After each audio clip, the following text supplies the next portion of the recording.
Advocate N Lalkumar, track റെക്കോർഡിനെ കുറിച്ച് doctor VPP Mustafa നേരത്തെ പറയുന്നു. ട്രാക്ക് റെക്കോർഡ് നോക്കിയാൽ CJ റോയ് ഏറ്റവും നല്ല ഒരു വ്യവസായിയാണ്. അദ്ദേഹം വളർന്നെത്തിയ പടവുകൾ നമുക്കറിയാം, നമ്മൾ ഇതിനകം കേട്ടതൊക്കെ ആണ് കാര്യങ്ങൾ. അതേസമയം അന്വേഷണ ഏജൻസികളിലെ ഉദ്യോഗസ്ഥർ മിടുക്കന്മാരൊക്കെ ആകാം, അവർ നല്ല സിവിൽ സർവീസ് ഉദ്യോഗസ്ഥരൊക്കെ തന്നെ ആകാം. പക്ഷേ അവരെ കൈകാര്യം ചെയ്യുന്ന രാഷ്ട്രീയ പാർട്ടിയുടെ കേന്ദ്ര സർക്കാരിൻ്റെ നിയന്ത്രണം കഴിഞ്ഞ കുറച്ച് വർഷങ്ങളായി നല്ല ട്രാക്ക് റെക്കോർഡിലല്ല. അവർക്ക് ചില നിക്ഷിപ്ത താല്പര്യങ്ങൾ നടപ്പിലാക്കാൻ വേണ്ടി ഇത്തരം ഏജൻസികളെ ഉപയോഗിക്കുന്നതാണ് കാണുന്നത്. ആ സമ്മർദ്ദത്തിൽപ്പെട്ട് ചിലർ അവരുടെ വഴി മാറുന്നു, ചിലർ അവരുടെ ജീവൻ അടിയറവ് വയ്ക്കുന്നു, ജീവൻ പണയം വെക്കുന്നു. അപ്പോൾ ജീവൻ ഒടുക്കേണ്ടി വരുന്നു എന്നതാണ്. ഡോക്ടർ CJ റോയ്ക്ക് ഇതിലേതാണ് സംഭവിച്ചത് എന്നത് അന്വേഷിക്കേണ്ടതുണ്ടോ? അങ്ങനെയാണെങ്കിൽ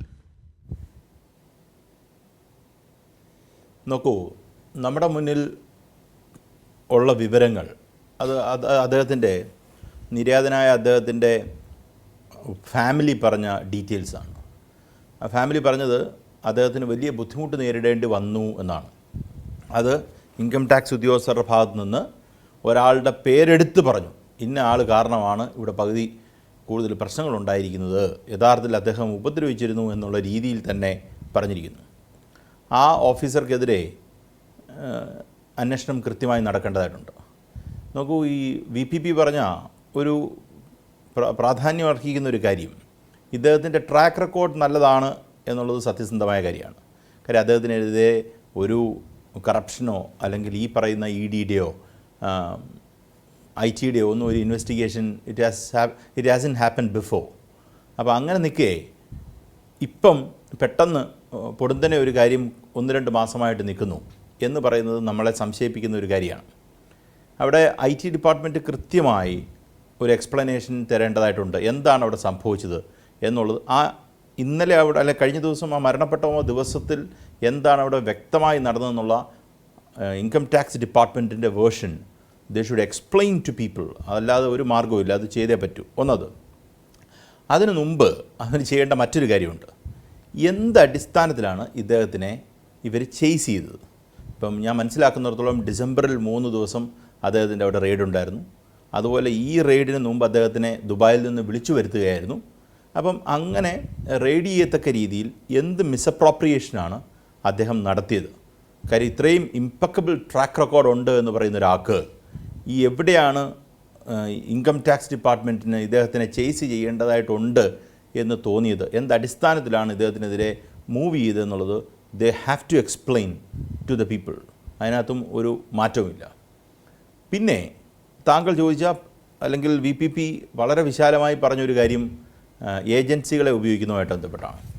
നോക്കൂ, ഏജൻസികളെ കാലാകാലങ്ങളിൽ ഇരിക്കുന്ന സർക്കാർ ഉപയോഗിക്കുന്ന ഒരു രീതി നമ്മൾ കണ്ടുവരുന്നുണ്ട്. ഇപ്പം CBI ബന്ധപ്പെട്ട് അന്നത്തെ ചീഫ് ജസ്റ്റിസ് ആയിരുന്ന, കോൺഗ്രസ് ഭരിച്ചുകൊണ്ടിരുന്ന കാലത്തെ ചീഫ് ജസ്റ്റിസ് ആയിരുന്ന അൽത്തമാസ് കബീർ അദ്ദേഹം പറഞ്ഞത് ഇതൊരു കേജ്ഡ് പാരറ്റ് എന്നുള്ളതാണ്. ആ പ്രയോഗം പിന്നീട് സത്യത്തിൽ ഇപ്പം അത് ഏറ്റവും കൂടുതൽ ഇണങ്ങുക EDക്കാണ്. ഈ ED എന്ന് പറയുന്ന സംവിധാനം ഈ ആൾക്കാരെ പിടിച്ചുകൊണ്ട് പോയിട്ട് പരമാവധി ഗ്രില്ല് ചെയ്ത് മൊഴിയെടുക്കുക. ഏതേലും രീതിയിൽ ആ മൊഴി ഒരാൾക്കെതിരെ കിട്ടുകയാണെങ്കിൽ ആ മൊഴിക്ക് പ്രൊബേറ്റീവ് വാല്യൂ, എവിഡൻറ്ററി വാല്യൂ ഉണ്ട്. കാരണം നമ്മൾ സാധാരണഗതിയിൽ നമ്മൾ മനസ്സിലാക്കേണ്ട ഒരു കാര്യം, ഒരാൾ പോലീസിൽ കൊടുക്കുന്ന മൊഴിക്ക് വലിയ വിലയില്ല. പക്ഷേ ഈ എൻഫോഴ്സ്മെൻറ്റ് ഡിപ്പാർട്ട്മെൻറ്റിൽ കൊടുക്കുന്ന മൊഴിക്ക് അതിന് എവിഡൻറ്ററി വാല്യൂ ഉണ്ട്, പ്രൊബേറ്റീവ് ഫോഴ്സ് ഉണ്ട്. അപ്പോൾ ഇവരെ കൊണ്ട് പറയിക്കുക. ഇപ്പോൾ നമുക്ക് ശിവശങ്കറിനെ, കേരളത്തിലെ ഉദ്യോഗസ്ഥനായിരുന്നു ശിവശങ്കറിനെ വിളിച്ച് ഗ്രില്ല് ചെയ്ത് നമ്മൾ കണ്ടതാണ്. അദ്ദേഹം തെറ്റ് ചെയ്തിട്ടുണ്ടെങ്കിൽ ശിക്ഷിക്കപ്പെടട്ടെ നമ്മൾ പറഞ്ഞെങ്കിലും എന്താണിപ്പം നടക്കുന്നത്? ആ വിഷയത്തിൽ എന്താണ്, വാട്ട് ഹാസ് ഇവോൾവ്ഡ്? എന്തിനും സംഭവിച്ചോ? ഒന്നും സംഭവിച്ചില്ല. ഇതാണ് സത്യം. അദ്ദേഹത്തെ ചുമ്മാ ഉപദ്രവിച്ചു എന്നുള്ളത് മാത്രമാണ് നടക്കുന്നത്. അതുമായി ബന്ധപ്പെട്ട് പിടിച്ചുകൊണ്ട് പോയ ഉപദ്രവിച്ച ആ ഉദ്യോഗസ്ഥൻ്റെ കളി എപ്പോഴാണ്? എന്താണിത്? അതിനെ ആ കേന്ദ്ര സർക്കാർ കൺട്രോൾ ചെയ്യുന്ന ഒരാളാണല്ലോ അദ്ദേഹം. കേന്ദ്ര സർക്കാർ തന്നെ ഫൈൻഡ് ഔട്ട് ചെയ്തു ഇയാൾ ഏറ്റവും അഴിമതിയുള്ളൊരു ഓഫീസറാണെന്ന് പറഞ്ഞ് അയാളെ പുറത്താക്കുകയും ചെയ്തു. അതല്ലേ നടന്നത്? അപ്പോൾ അയാളെ പുറത്താക്കുന്ന സാഹചര്യം വന്നു. അപ്പോൾ ഇയാൾ ആ ഓഫീസിലിരുന്ന് കേരളത്തിലെ വാർത്താ മാധ്യമങ്ങൾക്ക് ചോർത്തി കൊടുത്തതും അല്ലെങ്കിൽ നമ്മൾ കേട്ടുകൊണ്ടിരുന്ന പ്രശ്നങ്ങളും ഈ ഓരോ ദിവസം ചർച്ച ചെയ്യത്തക്ക രീതിയിൽ വന്നുകൊണ്ടിരുന്ന ഫീഡുകളും എത്ര മോശ ദുരുദ്ദേശത്തോടുകൂടി ഇടപെട്ടൊരു ഓഫീസറാണ് അയാൾ. അയാളെ പുറത്താക്കേണ്ടി വന്നില്ലേ? അപ്പോൾ ഈ ഇരിക്കുന്ന ഈ ആൾ ഓക്യുപ്പൈ ചെയ്യുന്ന ഓഫീസിൻ്റെ ഒരു പ്രശ്നം അയാൾക്ക് മാനിപ്പുലേറ്റ് ചെയ്യാനും ബാക്കിയുള്ളവരെ ഉപദ്രവിക്കാനും ഉള്ള പൊട്ടൻഷ്യൽ ഉണ്ടോ എന്ന് ചോദിച്ചാൽ ദ ക്ലാസിക് എക്സാമ്പിൾ എന്ന് പറയുന്നത് നമ്മുടെ മുന്നിലുള്ളത് ശിവശങ്കറാണ്. ആ ഓഫീസർ പുറത്തു പോയി എന്നുള്ളതാണ്. അപ്പോൾ ഇവർ ഈ പറയുന്ന ജീസസ് ക്രൈസ്റ്റിൻ്റെ മൈൻഡോടുകൂടി ഉള്ള ആൾക്കാരാണ് ഇൻവെസ്റ്റിഗേഷൻ ഏറ്റവും സുതാര്യമായി സത്യസന്ധമായി നടത്തുന്നതാണ് എന്ന് കരുതാൻ പാടില്ല. അങ്ങനെ പറ്റത്തേയില്ല. ഇതാണ് അതിനകത്ത് ഏറ്റവും പ്രോമിനൻ്റായിട്ട് നമ്മൾ സ്ട്രെസ് ചെയ്യേണ്ട ഒരു കാര്യം. നോക്കൂ, ഫാമിലി കൃത്യമായി പറഞ്ഞിരിക്കുന്നു, ഫാമിലിക്ക് ഇതിൽ പ്രശ്നങ്ങളുണ്ട്. നമ്മളിപ്പം CPIM പറയുന്നതോ കോൺഗ്രസ് പറയുന്നതോ ബാക്കിയുള്ളതൊക്കെ വിടൂ. ആ ഫാമിലി അവിടെ എന്ത് സംഭവിച്ചു എന്നുള്ളത് അവർക്ക് നീതി കിട്ടണ്ടേ? കാര്യം ഇയാളുടെ ഓഫീസിൽ കയറി ചെന്നിട്ട് എന്താ നിങ്ങൾ റിക്കവർ ചെയ്ത്, what kind of irregular activity that he has conducted, ഇതൊക്കെ പറഞ്ഞാൽ മതിയാവും. ഞാൻ പറഞ്ഞു വരുന്നത് ഈ ഏജൻസികളുമായി ബന്ധപ്പെട്ട് അത് വളരെ വ്യക്തമായി VPP പറയുന്ന ഒരു കാര്യമുണ്ടായി. VPP അത് വളരെ വിശാലമായി പറയുകയും ചെയ്തു. ഒരാൾക്ക് ഒരു ഏതേലും തരത്തിൽ ഒരു തെറ്റ് ചെയ്തിട്ടുണ്ടെന്ന് ആരോപണം ഉന്നയിച്ച് EDയെ വിട്ട് ആ EDയെ വിട്ട് ചേസ് ചെയ്യുന്ന പോയിന്റിൽ നേരെ അവർ കോൺഗ്രസിൻ്റെ പാളയത്തിലേക്ക് കയറും. ഈ പറയുന്ന ആൾ കോൺഗ്രസിൻ്റെ പാളയത്തിലേക്ക് കയറും, BJPയുടെ പാളയത്തിലേക്ക് കയറും, NDAയുടെ പാളയത്തിലേക്ക് കയറും. ആ NDAയുടെ പാളയത്തിലേക്ക് കയറുന്ന ആ പോയിന്റിൽ ഇമ്മീഡിയറ്റ്ലി ഇവർക്കെതിരെയുള്ള എല്ലാ ഇൻവെസ്റ്റിഗേഷനും സ്റ്റാൻഡ് സ്റ്റില്ലിലേക്ക് മാറും. അത് കഴിഞ്ഞ് ഒരു ഇൻവെസ്റ്റിഗേഷനും കണ്ടിന്യൂ ചെയ്തില്ല. ഏതാണ് ഇന്ത്യയിൽ അത് കഴിഞ്ഞും കണ്ടിന്യൂ ചെയ്യപ്പെട്ടിട്ടുള്ള ഇൻവെസ്റ്റിഗേഷൻ ഏതാ ഉള്ളത്? അതെല്ലാം പോട്ടെ, വേറൊരു തിരിച്ച് ചിന്തിച്ച് നോക്കാം. BJP എന്ന് പറയുന്ന പാർട്ടിയുമായി ബന്ധപ്പെട്ട് നിൽക്കുന്ന ആർക്കെതിരെയാണ് ഇവിടെ ഇൻവെസ്റ്റിഗേഷൻ നടത്തിയിട്ടുള്ളത്? ആർക്കെതിരെയും ED ഒരു നോട്ടീസ് കൊടുത്ത് വിളിക്കുമോ അല്ലെങ്കിൽ എന്തെങ്കിലും ചെയ്തിട്ടുണ്ടോ? ഇല്ല.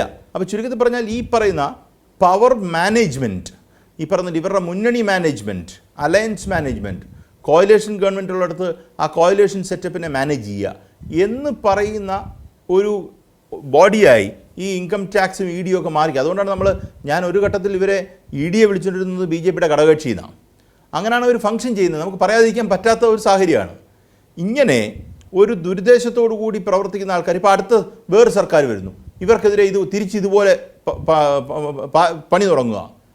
അതൊരു ആൻറ്റഗണിസ്റ്റിക് ലെവലിൽ ആൾക്കാരെ ഉപദ്രവിക്കുന്ന ഒരു ഏജൻസിയായി മാത്രം മാറുന്നല്ലാതെ ഇവർ ഒരിടത്തും ഇത് എത്തത്തില്ല. നോക്കൂ, ഇൻവെസ്റ്റിഗേഷനുമായിട്ട് ബന്ധപ്പെട്ട് എത്രയാണ് ഇവരുടെ സക്സസ് റേഷ്യോ? ഇവരുടെ സക്സസ് റേഷ്യോ ഒന്നും ഇല്ല. ഇവരെ ആൾക്കാരെ ശിക്ഷിക്കുന്നേയില്ല. ചുമ്മാതെ ആൾക്കാരെ ഉപദ്രവിക്കുക. നമ്മൾ നോർമൽ കോഴ്സിൽ നമ്മൾ പറയുന്ന ഒരു പ്രയോഗമുണ്ട്, പ്രോസസ് ഇസ് ദ പണിഷ്മെൻ്റ് എന്ന്.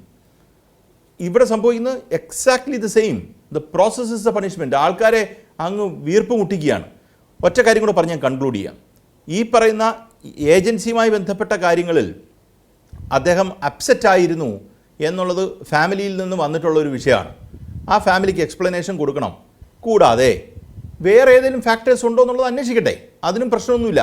അദ്ദേഹത്തിന് വേറെ ഇപ്പോൾ പറഞ്ഞ പോലെ വേറെ മെൻറ്റൽ അപ്സെറ്റ് ആക്കുന്ന രീതിയിൽ മെൻറ്റൽ ഇംബാലൻസിൻ്റെ എന്തെങ്കിലും വിഷയങ്ങളുണ്ടോ, പേഴ്സണൽ പ്ലെയിനിൽ നമുക്കറിയാൻ വയ്യാത്തത് എന്തെങ്കിലും ഉണ്ടോ, അതൊക്കെ അന്വേഷിച്ചോട്ടെ. പക്ഷേ ഇതുമായി ബന്ധപ്പെട്ട് income tax department should give A proper explanation.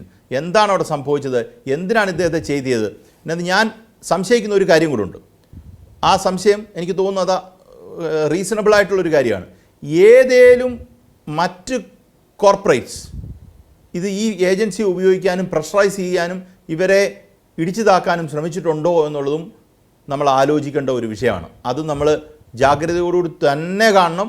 കാര്യം ഈ കോർപ്പറേറ്റ് വേൾഡിൽ നടക്കുന്ന ഒരു കാര്യം തന്നെയാണ്. യെസ്.